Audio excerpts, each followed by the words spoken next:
Hello everybody, it's me again, Tarsha. Welcome back to our channel. I just want to share with you my beef fajita.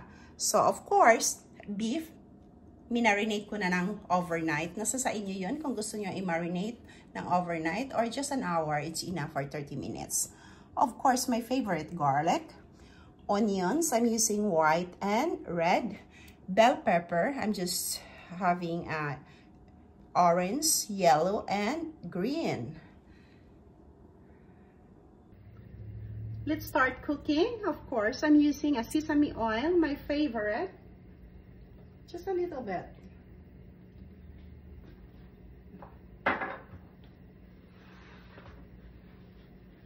And now we cook first the onions and the bell pepper.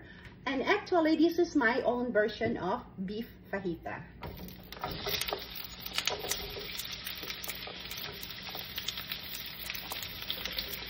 And you can use also chicken or pork. Nasa sa inyo yun kung ano ang gusto nyo.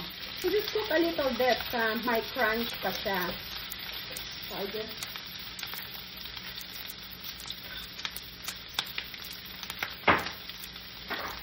just add a little bit of seasoning, Creole.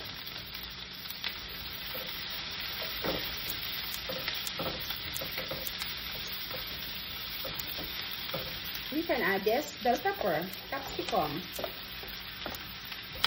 The fajita is so easy. I love this kasi madali lang siya lutuin.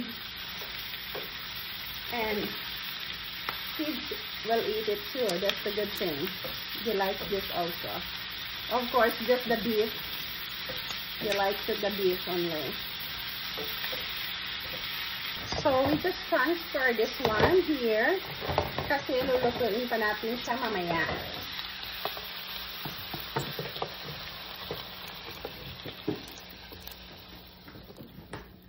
Okay. We just use the same pan, so I just add now the sesame oil, of course.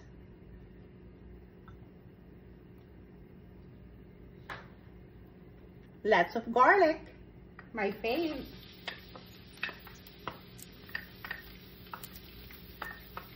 So, nasa sa inyo yon kung gaanong garlic ilagay nyo.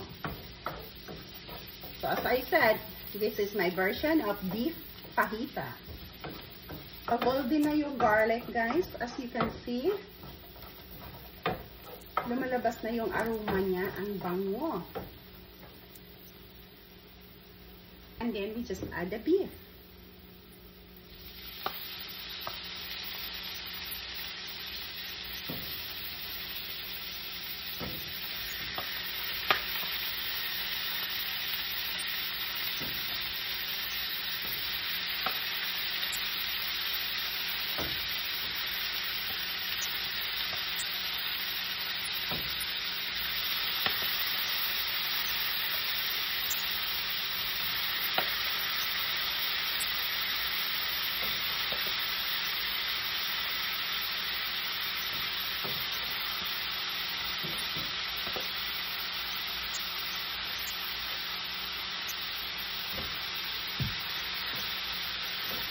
So, i-brown lang natin siya.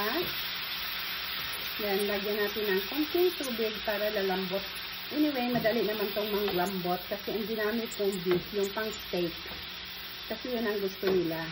Ang mga bata yung tender yung meat. So, add yung minarinate kong sabaw.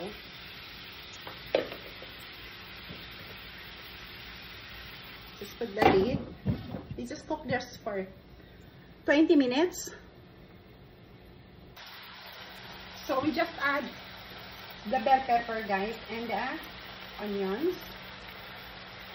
Kasi luto na yung beef. Ang lambot na niya. So, ayan. And we just mix it.